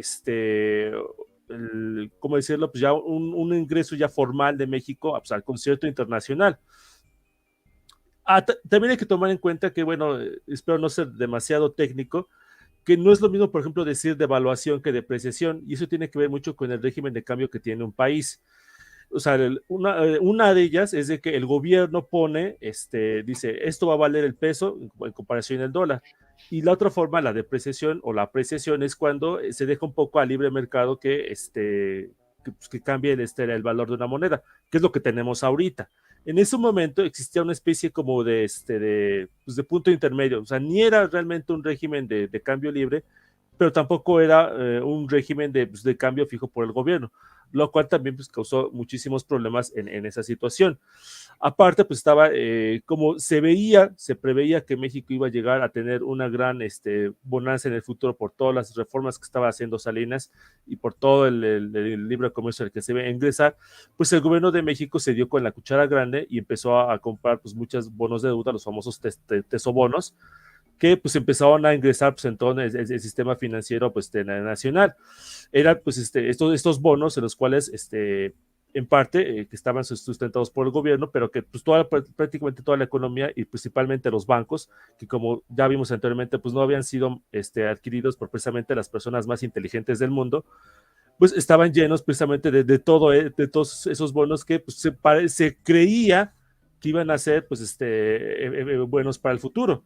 Sin embargo, el 1 de enero del 94, que es cuando viene el libre comercio, cuando entra México al primer mundo, como se decía, estalla la rebelión. Después, pues la campaña electoral de Colosio, pues termina de la peor manera posible, antes de que empiecen las elecciones, con precisamente la muerte, la muerte de Colosio. Quien termina la presidencia es Ernesto Zedillo. Ernesto Zedillo creo que fue un presidente que pues a lo mejor pudo hacer más o menos bien las cosas, pero uno de sus pequeños problemas que tuvo al principio es de que él y su grupo político estaba peleadísimo con el secretario de Hacienda, con Pedro Aspe, y eso impidió que pues en las épocas anteriores del cambio de gobierno pues se juntaran o se coordinaran de manera adecuada para manejar la situación previa a que iba a estallar la crisis. Esta crisis terminó estallando finalmente ya en diciembre del 94. Se dice, bueno, no se dice, se sabe que Ernesto Zedillo es ateo, no sé si, bueno, lo sigue haciendo, pero en ese momento era ateo, y uno de sus más cercanos confidentes era pues, católico. Y le dice, no, pues a ver, rézale a tu Dios para que nos salve de la situación, porque si no nos vamos a ir al demonio prácticamente, ¿no? O sea, algo así más o menos dice, pues un poco del grado de desesperación que estaba entrando la administración de ese tío, que, o sea, literalmente estaba entrando y el país se le estaba yendo pues, por la coladera.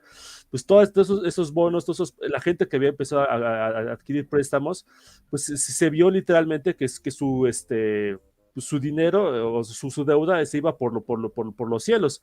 Yo, de hecho, pues, experiencia familiar, en ese momento yo tenía recién cumplidos unos 3 años, se acercaba un nuevo miembro a la familia, pues mis padres estaban buscando la oportunidad de comprar una nueva casa, un lugar nuevo donde vivir, y pues tuvieron la idea de adquirir un préstamo para poder comprar la casa. Pero después dijeron, ¿sabes qué? Mejor no, dijeron, mejor nos esperamos para otra ocasión, que sean mejores situaciones, y decidieron pues ya evitar adquirir el préstamo.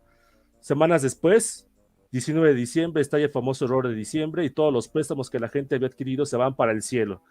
Lo cual, afortunadamente, o sea, que fue una bala que esquivó mi familia así, pues por centímetros. Salvados por el ángel de la guarda familiar. Es que rezó el católico de Zedillo y le llegó la bendición a tu familia. Pues sí, afortunadamente, ¿no?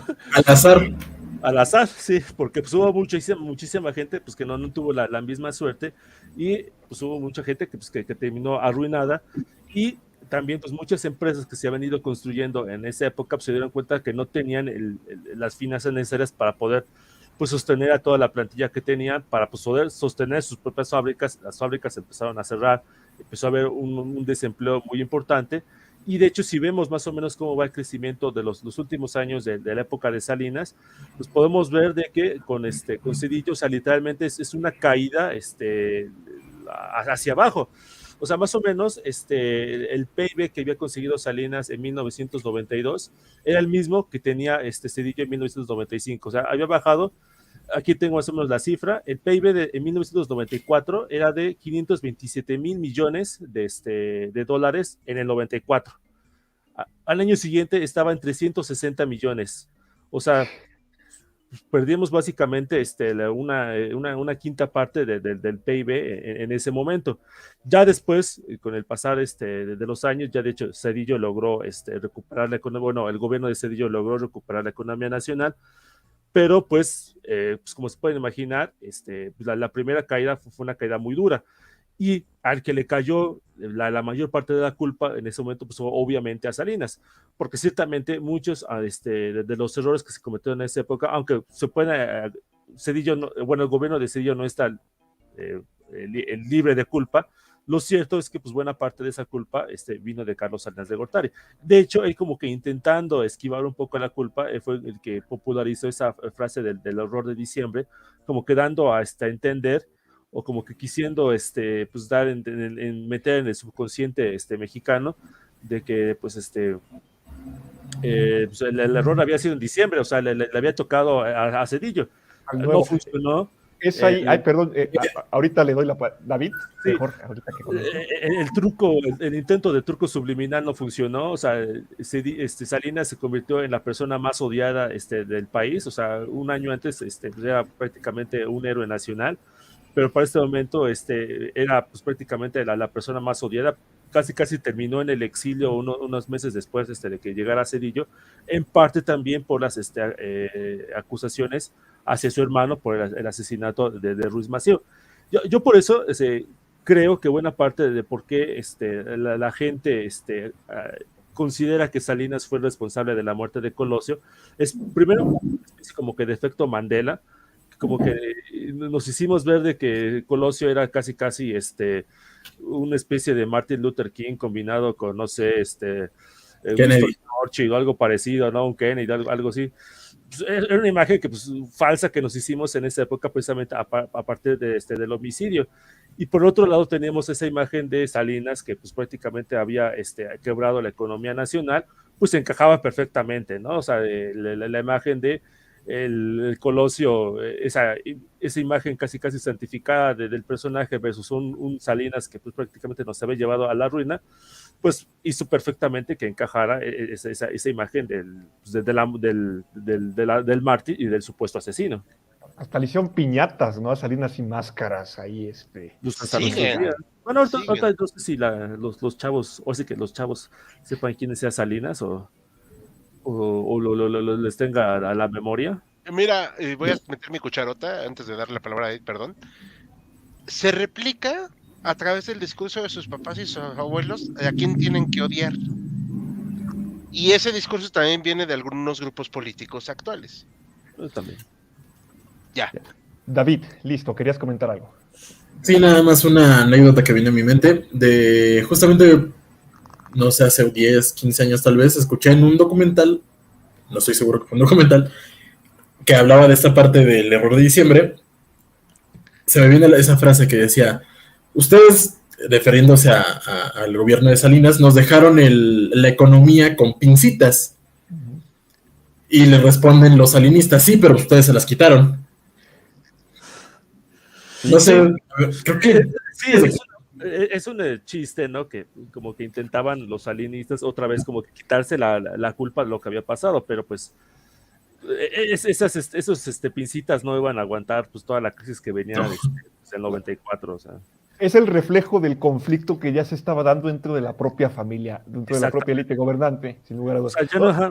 O sea, ya no estamos hablando de las peleas en la propia familia priista, estamos hablando de las peleas en la familia salinista. El propio grupo salinista. Oye, Joaquín, una pregunta.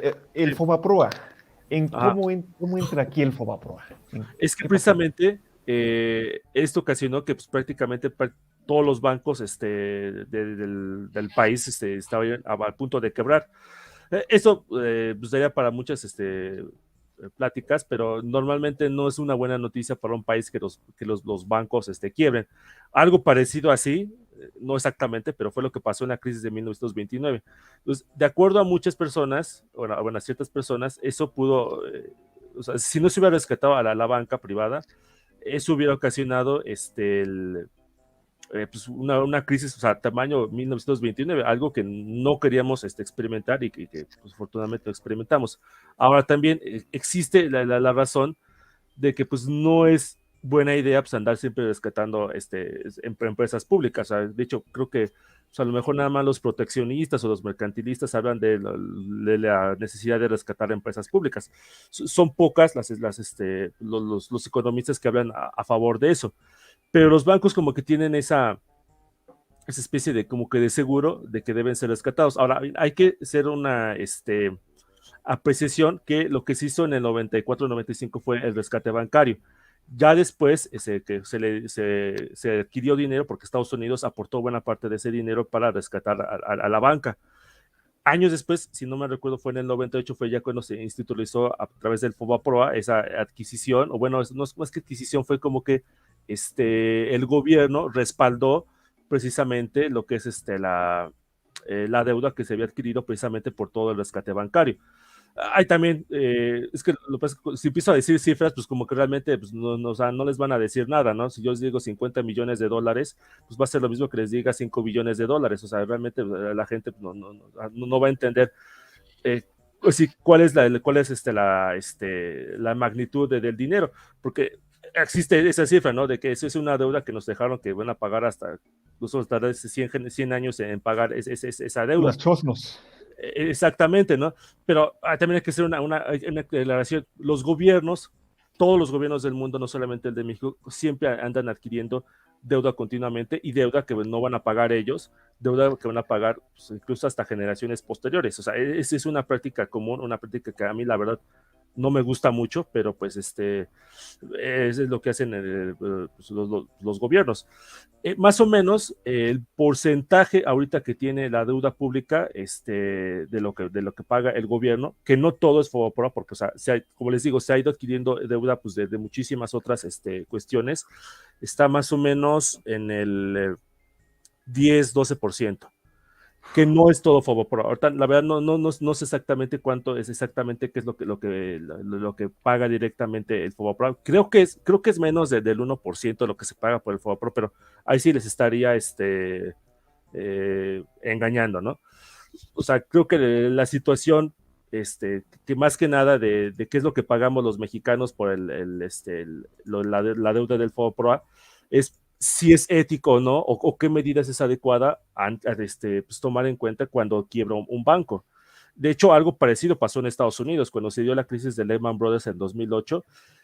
Estados Unidos, el gobierno, con dinero del presupuesto, o sea, del suyo, se dedicó a rescatar a buena parte de las bancas, no a Lehman Brothers, pero sí a otras partes de las bancas. De hecho, Estados Unidos ahorita ya recuperó parte de su dinero, creo que ya recuperó la mayor parte del dinero que invirtió en ese momento, pero, o sea, la cuestión es de que no es fácil, pues, idear un método en el cual puedas rescatar la banca sin estar rescatando a ciertos banqueros en especial, porque también es cierto, pues, de que hubo muchas personas que pues, no necesariamente estaban en situaciones de precariedad, pues que metieron ahí su cuchara para que los ayudara a rescatar el gobierno. Eso también es cierto, o sea, yo sé que les diga, corrupción aquí en México es casi inesperado, pero sí, o sea, existe la duda razonable para pensar que pasó eso. Sí, se sabe. Como dices, que hubo banqueros que no necesitaban el rescate y que se montaron al carro. Exactamente. Bien. ¿Algo que quieras comentar, añadir, Joaquín? No, dudas. Espero que sí haya quedado claro. Quedó claro. Yo nomás quería meter mi cuchara en una cuestión. Creo que los argumentos del Fobaproa para rescatar a los bancos tienen mucha validez. Puede ser muy discutible. Pero lo que creo que fue el gran crimen de Zedillo es que permitieron que los bancos que les habían dado dinero para solventar lo que le debíamos todos los deudores, se debió de haber cancelado la deuda que los demás, que la población civil tenía con los bancos. Y no fue así. O sea, los bancos recibieron lana del apoyo del gobierno, con lo cual se hizo pública la deuda, pero al mismo tiempo siguieron con la cartera de cobranza y la siguieron haciendo durante 10 años. Sí. Entonces ganaron doble dinero. Y eso, el argumento que usó el gobierno siempre es que porque no se podía fomentar la cultura del no pago. Hijo, pues qué lindo, ¿no? Es que sí, es una línea muy frágil entre rescatar la banca, pero no rescatar a los banqueros. Yo creo que en este tipo de casos es lo más adecuado. Pero en el mundo, creo que el único ejemplo de eso que podemos decir que pasó eso de que se rescató la banca, pero no los banqueros, fue en Chipre con la crisis del 2008. Fuera de eso, no conozco ningún caso en el que efectivamente se haya podido rescatar la banca sin rescatar precisamente a los banqueros que llevaron o que tuvieron buena parte de la culpa en la crisis. Y que precisamente pues hicieron cosas como esta. Sí, un día yo creo que ahora sí que nos tocaría un temita de estos temas. Concuerdo. Pero sí es bastante complicado. Nada más para yo meter también mi cuchara. No es ni satanizable ni loable lo que se hizo. Tuvieron que tomar una decisión también muy difícil en ese momento. Y el costo político, pues lo pagaron. En 97, 3 añitos, 97 y luego ya 2000. Sí, yo creo que un poco ya para terminar con esto, o sea, yo creo que quizás en el 94-95, pues era entendible lo que estaban haciendo dadas las circunstancias. Ya lo que hicieron después, en 97-98, ya era, pues sí tuvieron que hacer mejores ajustes. Claro. Damos unos últimos comentarios de la audiencia y para dar un cierre a este tema. El Pato 112. Si no pagamos la deuda, nos embargan el país. Joaquín, ¿qué nos dices? Pues, bueno, el problema de no pagar la deuda es que después ya no te van a prestar. Ya. No hay certeza de que vayas a pagar. Es exactamente, entonces por eso ya no prestan. Pues es lo que le pasa. Sí, un maestro nos decía, por ejemplo, que cuando en 82, que fue el descalabro, que literalmente perdimos el país. Digo, no sé qué tan de acuerdo estén, pero sí, digo, en el momento en que México se declara en moratoria, híjoles, casi como lo que señalaba aquí Pato. Sí, pues fue una crisis que de hecho no solamente impactó en México, o sea, fue la década perdida no solamente en México, sino buena parte de América Latina. Ya. Bien. Roberto Yáñez, excelente programa. Gracias, Roberto. Isabel Salgado, que el Estado salga al salvataje de empresas en Argentina se le llama lunes por la mañana. Vaya. Tenemos más comentarios. Carlos Fran Martínez, parece que Salinas es como un Piñera, presidente de Chile, casi un mesías. Tiene miles de arrepentidos. No puedo hablar. Jorge Cervantes Vega, se llama manicaísmo, referente a, supongo, lo de Colosio y Salinas, ¿no? Sí. Pato 112, lo del discurso de odio a Salinas es muy cierto. A mí me contaron todo lo malo de él. No sé lo bueno que hizo. Bueno, aquí hemos comentado algunas cosas, bueno, tal vez no denominar las buenas, pero sí ciertos aciertos, entre comillas, que tuvo, ¿no? Sí, intentar darle el mejor balance, ¿no? No sé, fue con Salinas, lo de la autonomía del Banco de México. Ahí sí me pueden corregir. No, fue con Cedillo. Con Cedillo. Okay. Precisamente, buena parte de los problemas es de que no existía una adecuada independencia del Banco de México. Claro, metían mano. Ajá, exactamente. Bien, Vicente, perdón.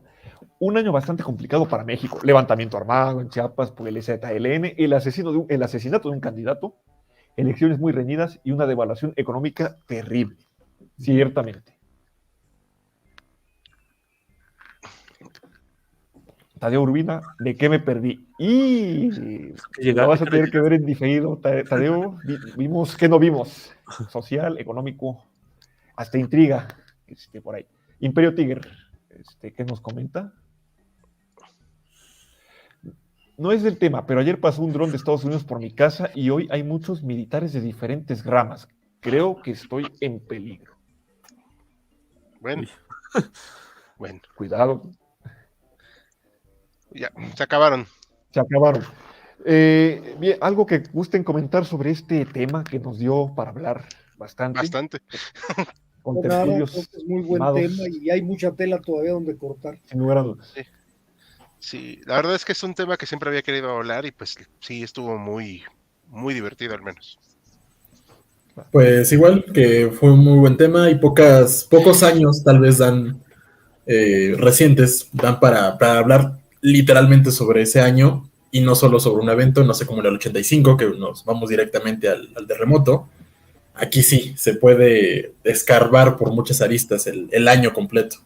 Sí, pues, Sin lugar a dudas. tiene todo, hasta romance. Este romance. Uy, y tragedias hasta...